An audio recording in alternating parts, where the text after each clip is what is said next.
welcome back to my channel. If you're new here, my name is Sarah and I am a fourth year teacher that just moved from first to second grade. And if you're seeing this video, it means I have officially resigned from my position in second grade this year.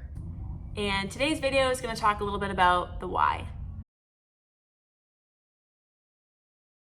First and foremost, I just want to share that this was not an easy decision. There are so many things I really do like about the school that I'm at now.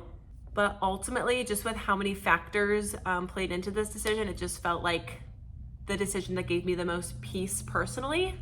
I do just want to disclaim that I'm not resigning from teaching. I'm not leaving the profession. I'm just leaving this current job. I know that there are so many teachers that are leaving, like they are leaving the profession of education and not coming back. That is not my intention. If I'm being completely transparent right now, the day that I'm filming this, I don't have a new job lined up. I've applied some places. I've applied to teach on OutSchool online. So I have some things in the works, but right now I am blindly just trusting the Lord that whatever's meant to be for me next year will be. As I previously just mentioned, this decision was like multi-factored. So the biggest driving factor to this decision is that me and my husband are listing our house on June 1st and prospectively moving, which, don't get me wrong, I'm very excited about, but it makes things challenging because we have to sell our house before we can buy, so we don't know where we're gonna be living. So if you can see a parallel here, I am completely just trusting in God right now with my life in his hands, as always, but basically don't know where we're gonna be living next year and don't know where I'm gonna be teaching or if I'm gonna be teaching. So basically we are moving out of the town that we live in now, and we're trying to get closer to my husband Bobby's job, which is an hour away right now from where we currently live. My school is 30 minutes in the opposite direction. So if we're trying to move closer to his job, unfortunately that would put me probably anywhere between 40 minutes to an hour from my current position. And I first worked in first grade at a school that was 15 minutes from my house, and it was glorious. And then moving up to 30 minutes, I realized it was a lot harder for me to work somewhere that far, which I know other people have longer commutes, but just knowing that we're gonna be moving in the opposite direction, even if it's only 20 minutes in the opposite direction, just like already stresses me out. So that was like the biggest factor. Knowing that we're gonna be moving farther from this job, it doesn't make sense for me to hold on to it. I was meeting with my principal and I just explained to her how we don't know where we're gonna be living yet. It's quite possible we could live in the same town if we really can't find anything closer to my husband's job, but it's very unlikely.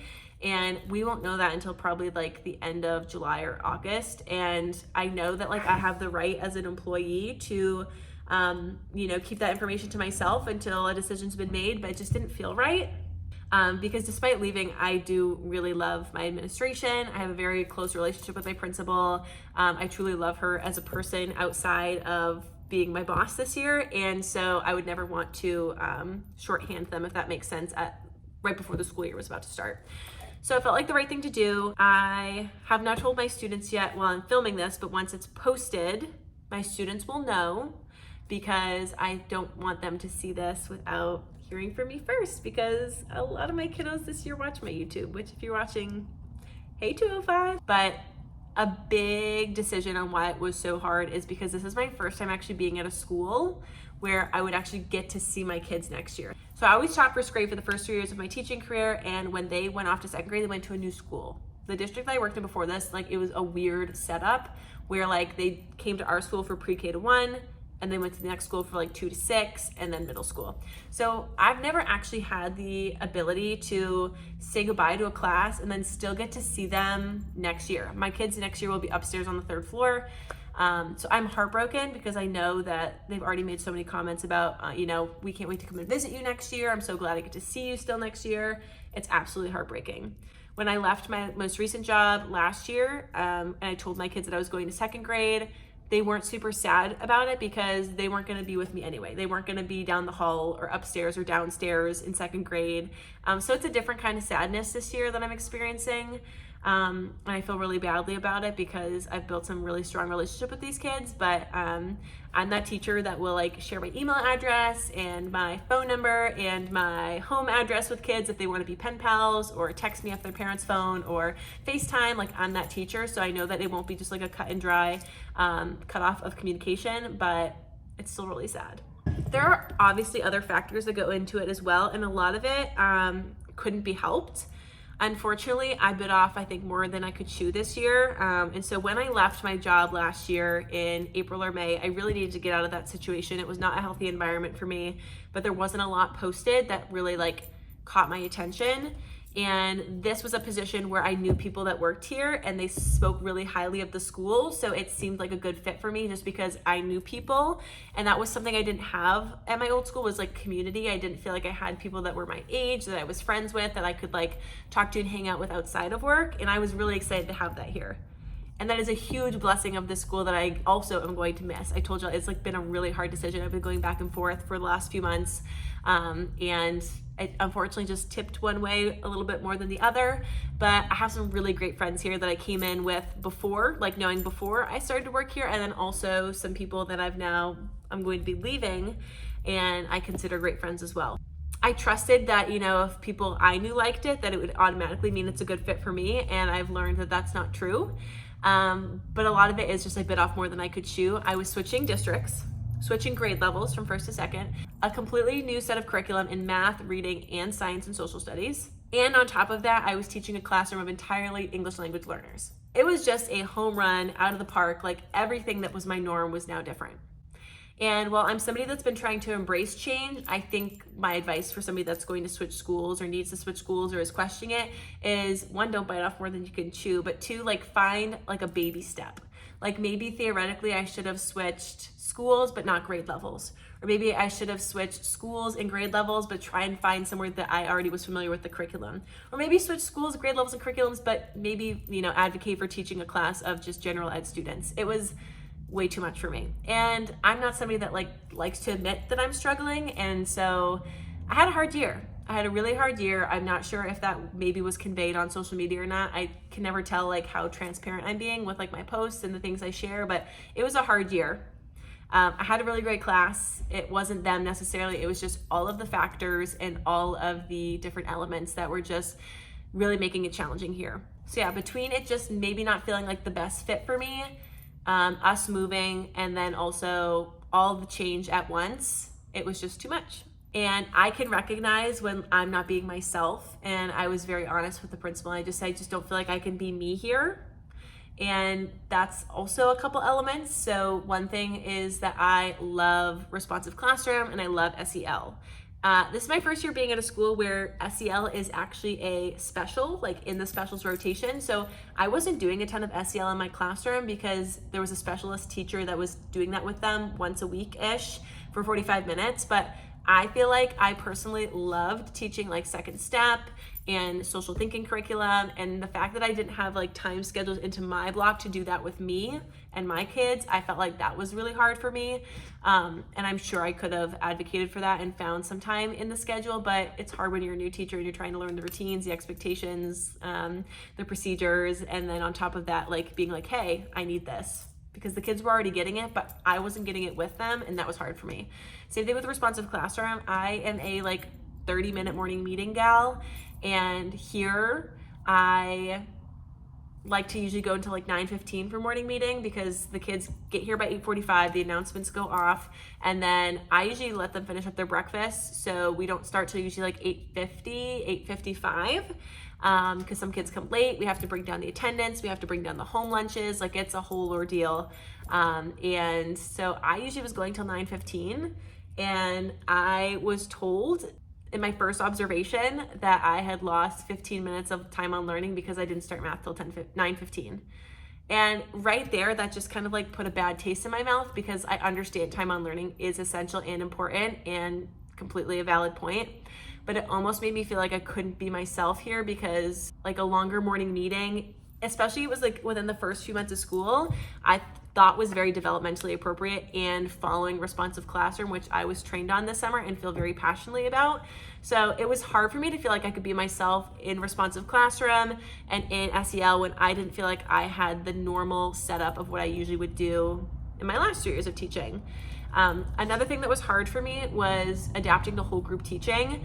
I think in the last 3 years of teaching before this, I don't think I was ever observed for a whole group lesson. I think every single time I was observed by my administrator, she was watching me teach small groups, which is my jam.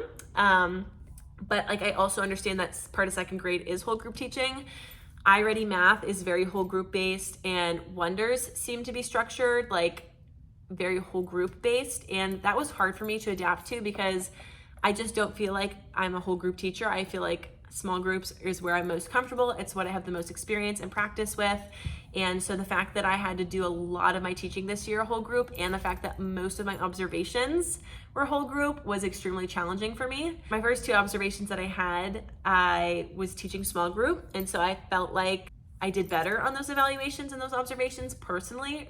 And then as they started to come in later in the year and observe me, I was teaching more whole group because I came in doing what I know best, which is small groups. But unfortunately, nobody else on my team was teaching math in small groups, so I had nobody to collaborate with. And this is kind of my trifold take on small groups. Like, one, you have to have people to collaborate with, like whether it's a mentor or a teammate or somebody else to collaborate with, an instructional coach. You need to have somebody to collaborate with to help you create these groups, because it's really hard to do that, one, as a teacher that's brand new to the school, but just in general, like to not have anybody else to lean on in that is hard. And 2, you really need time to do that. Something that just didn't help me be successful here was the amount of meetings that I had. As a brand new teacher to this school, I was a part of the mentor program, so I had mentor meetings monthly. We had weekly staff meetings. I also had one-on-one coaching with the instructional coach. I had mentor meetings with my mentor, so like whole group mentor meetings with like everybody in the mentor program every month, and then like weekly mentor meetings with my personal mentor. We had team meetings on Tuesdays and team meetings on Thursdays. So just like between all those meetings, I was getting very little prep time. Because I was at a charter school, you're not required to like there's no union, so you can have meetings during your prep time, which as a previously public school teacher, you were not allowed to have teachers do meetings in their prep time. It always had to be like before or after school, which like obviously nobody likes that either, but like it is a little bit better because that halfway point in my day when I have my prep is super essential. So I had a really hard time formulating small groups because, one, I didn't have anybody to really feel like I could collaborate with because, I tried small group math teaching and nobody else was doing it. So I felt very like isolated in that situation. And I tried small group ELA, but it was just really hard to figure out a brand new curriculum like Wonders while also incorporating small groups, because most of the stuff that's in the Wonders manual was like whole group based, and again, not a lot of people were doing it in like center rotations. And even though I did incorporate centers and rotations into Wonders, there was like still a good hour chunk of it that was whole group. So like that was just such a learning curve for me.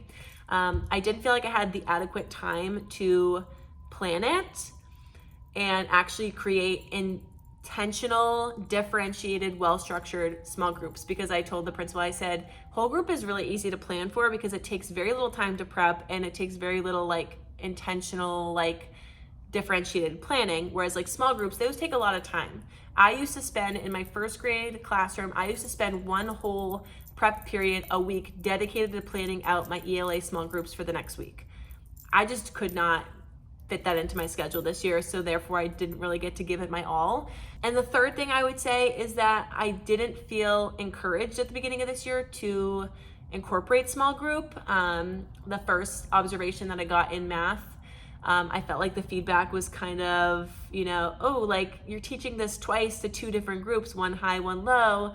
How is that like a good use of your time? And I was like, well, it might not be a good use of my time, but I feel like I can get more done in the time that I get with those kids than I do when I teach a whole group. So I just kind of felt like the feedback I was getting from my evaluators when I was teaching the small group, they had no concerns about like my actual teaching or class management at those times, because obviously it's easier to manage and teach in a small group, but they were just really worried about time on learning. Is this effective use of your time? Is it like the best way to run your teaching?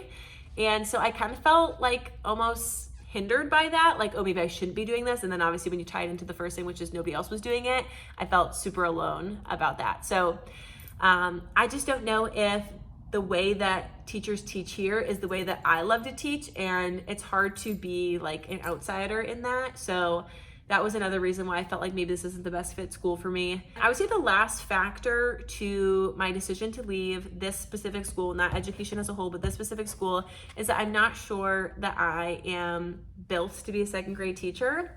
I found the curriculum really hard to teach because I was so used to kindergarten and first that it was a very rigorous year for us academically.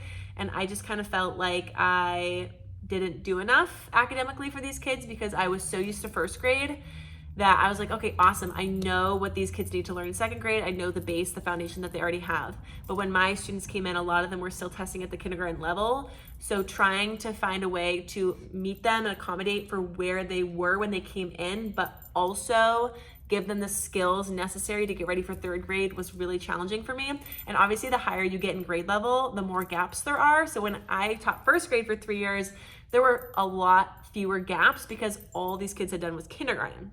Going to second grade this year now, I'm like, wow, there are even bigger gaps. And granted, I was also teaching a classroom that all of my students spoke a different first language at home than English. So that's another element that adds to that as well. So I'm just not sure after this year if second grade is the best fit for me.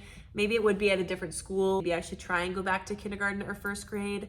I feel like I don't think I could do that at this school per se because I don't think there were any kindergarten or first grade openings. So it kind of made the choice obvious for me. If I don't feel confident about this grade level, if I know I'm gonna be moving, if I don't feel like I'm a whole group teacher and that's what's kind of pushed here, then what is God trying to tell me right now? What is he trying to say? That leads us to part 2 of this video, which is what is next? What is next for Miss Pocat this upcoming fall? I don't know. I'm going to give you guys my rough plan. Okay, here we go. Step 1, sell the house. I feel like as much as my job is important to me, I'm not going to be a teacher forever, and I cannot prioritize a job over where me and my husband are going to be living and, creating and growing our future family. So I need to focus on selling our house and finding us a place to live. This summer, after we sell our house, assuming that we list our house in June and it gets sold in July or August, we will be moving in with Bobby's parents, so my in-laws, because they have a little apartment that we can stay in until we are able to find our just right home, like our just right fit home. So we are going to be doing that. After we find the house, then I will feel really confident in finding a job. Now, that's not to say I haven't applied for positions around here because there are surprisingly less positions open right now than I expected because I'm on teacher social media. I'm seeing the huge tidal wave of teachers that are exiting teaching as a profession. So I was like, I'm gonna have no problem finding a job when I go back into a classroom after we've found and secured our new home. However, right now, there is not a lot out there. I use the website SchoolSpring, and what I do is I just put in my zip code and I put in the mile radius, and then I just see what's available. And right now I've only applied to 2 jobs, which I feel like isn't a lot. So I am getting a little worried, but here is my plan. My plan is to, after we've found the house, either line up a full-time teaching position if there's anything available. If not, I'm probably going to sub in a nearby district to really see what school system I like and what grade level I like the best. I mean, I know that I like K-2 the best, and I'm only licensed preschool to second anyway, so it doesn't even give me a lot to dabble with, but I think it would be really beneficial for me to take the time to really explore different districts, explore different schools, explore different grade levels, and see what is the best fit for me. While I'm doing that, I think I'm going to be also teaching on OutSchool. I created a couple summer classes for July and August just to see if I like it. It's ironic because I feel like as a teacher in COVID, when the pandemic happened and we had to all teach remotely, out of the blue, we hated it because it was so impersonal. But there is something that sounds appealing to teaching a classroom of less than 10 students on topics that I actually enjoy and getting to actually interact with them in those small groups. So I'm gonna try and teach a couple summer review math classes this summer and see how it goes. And then I might just sub this next fall while also teaching online, which I'm afraid to announce on my other platforms that I'm not coming back to the classroom because I feel like people are going to unfollow and assume oh, she's leaving teaching just like everybody else. That's not the case. I love teaching. I literally would never want to do another job in my life. I watch a lot of people leave and go to ed tech or other social media management jobs. That's not for me. I love to do the social media stuff as a side gig for fun, as an outlet, but I don't feel like it would be fulfilling and I don't feel like it would be my passion. So I just don't want people to get the wrong idea when I do share this on my other platforms. I'm not leaving education. I'm finding a way to be a teacher in an environment that suits me and will provide for my family and will still fulfill me, whatever that may be. Did I ever think as a 4th year teacher with my master's that I would be possibly subbing next year? No, that's a total curveball. But I do know that God is faithful and that he will provide, and that whatever is meant for me, he will make it abundantly clear. So while I can't see right now where we're gonna live, how much our house is gonna sell for, how fast it's gonna sell, how long we're gonna be living at my in-laws, where I'm gonna be teaching, all that, I have no indication of what's going to be happening, at what timeline, at what pace. And I'm a complete control freak. I'm just completely leaving it in God's hands and saying, like, thy will be done. Like, you tell me what you need me to do, Lord, and I will do it.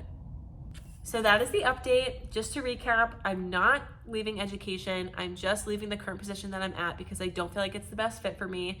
And you can ask my friends last year. I remember telling them, I said, I'm gonna go to this new school. It is so much work to change schools and to move all your stuff and to learn all new curriculums, procedures. I said, if this is not the right school for me, then I'm just done. But here we are, openly admitting that if I could find another teaching position that seemed like a better fit for me, I'd do it all over again to keep teaching. So just a little bit of encouragement. It's okay not to know your plan. That's why we trust in the Lord. 2, it is okay to be unhappy where you are and to know that you need to leave, even if you're disappointing some people. I know I have some friends here that I disappointed that did not want me to leave, and I know that ultimately my students are gonna be really sad about this, but you have to prioritize yourself. You have to do what's best for you and your mental health and your family. So it is okay to not know what you're gonna do, and it is okay to leave something that does not fulfill you or is not going to help you be successful. And 3, it is okay to take a step back. I did not think, again, that I would ever be subbing or entertaining the thought of subbing. But like, it's not a back step if it helps me set myself up for the future. I think unfortunately what I did here was I really rushed the decision to find a new school, and I didn't give it enough time to maybe come in. Maybe I should have come and observed this school before accepting the job. Maybe I should have shadowed some teachers. Maybe I should have asked them more questions. That's something I struggle with in interviews. I don't ask enough questions. Let me tell you, now that I've worked at 2 different schools and 2 different grade levels with different curriculums, different expectations, I have some really good questions to ask the next school that I work at. I just do, because I know more now. And sometimes you can't ask what you don't know. But all that to being said, I just want to validate people, say wherever you are in your teaching career, wherever you are, whether you don't have your own classroom yet, whether you're switching grade levels, whether you feel like you want to be done with education, period, it's okay. You are welcome here. You are validated. I see you. I hear you. I understand you. And just know you're not alone. And if you're one of my students and you've made it this far in the video, I love you guys. This is not a goodbye. This is just a see you later. If you have any questions or want to be updated, feel free to like, comment, and subscribe. Feel free to follow me on my other platforms at _BigHeartLittleMinds_ on Instagram and TikTok. I love y'all so much. Thank you for being here with me on this journey. Thank you for allowing me to be vulnerable and transparent with you guys and just share my life with you. It's really hard and it's scary sometimes, but it's definitely worth it. Love you guys.